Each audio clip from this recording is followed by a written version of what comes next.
घर का बंटवारा। अरे विनोद, तूने हलवाई को सारा सामान तो दे दिया है ना? अक्षय की शादी में कोई कमी नहीं रहनी चाहिए। आखिर सबसे छोटा भाई है तुम सबका। हाँ माँ, आप चिंता मत करो, मैं पूरा ध्यान रखूंगा।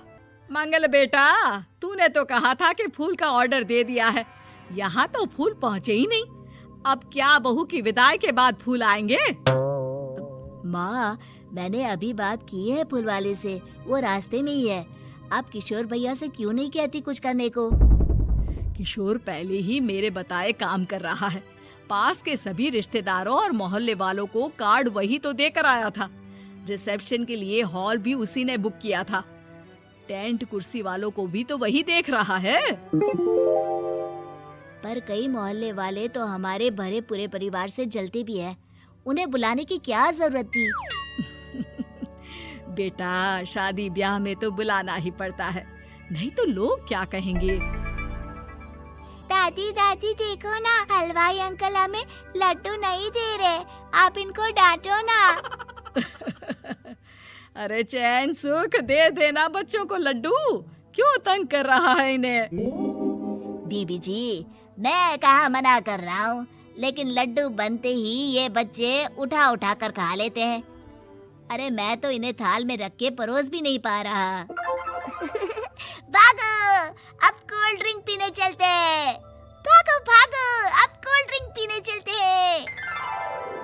जैसे कि आप देख रहे हैं, आज इस घर के सबसे छोटे बेटे अक्षय की शादी है। घर में बहुत चहल पहल है। कुलभूषण की बीवी कमला को फुर्सत ही नहीं है कामों से, लेकिन कुलभूषण और घर के बाकी लोग कहाँ हैं? आइए देखते हैं।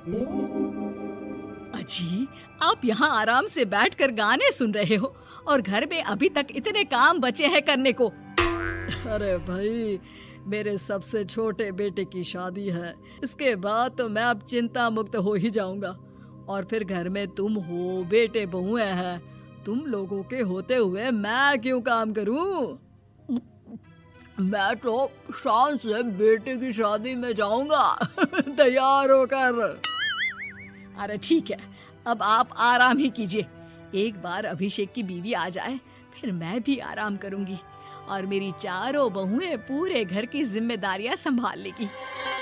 इतना कहकर कमला वापस अपने काम में लग जाती है।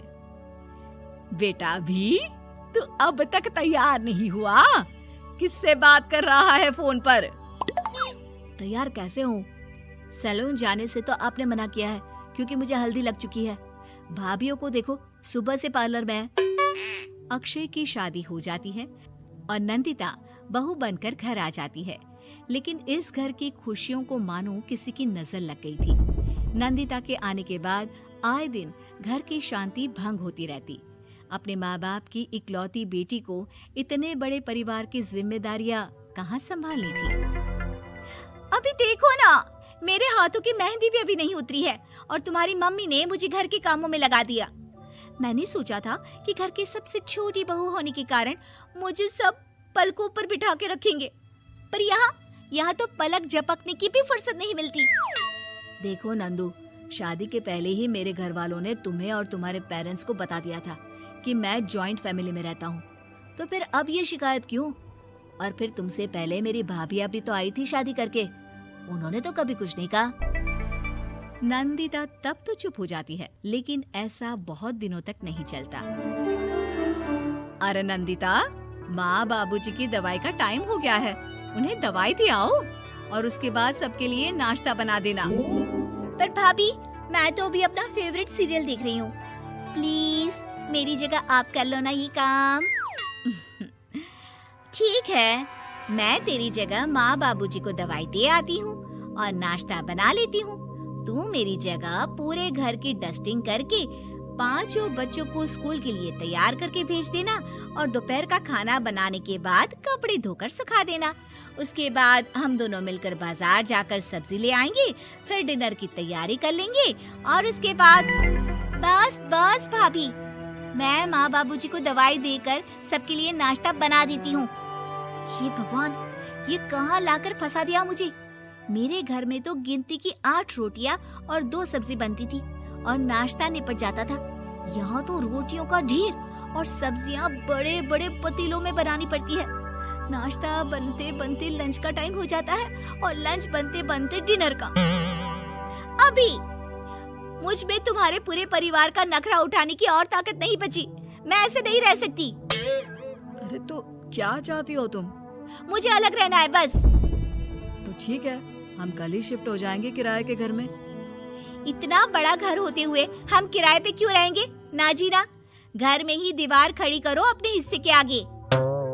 घर के साथ साथ घर की खुशियों में भी दीवार खींच जाती है। ऐसे ही कई महीने बीत जाते हैं और नंदिता माँ बन जाती है। बच्चे के आने से अभिषेक के कंधों पर खर्चों का बोझ आ पड़ता है।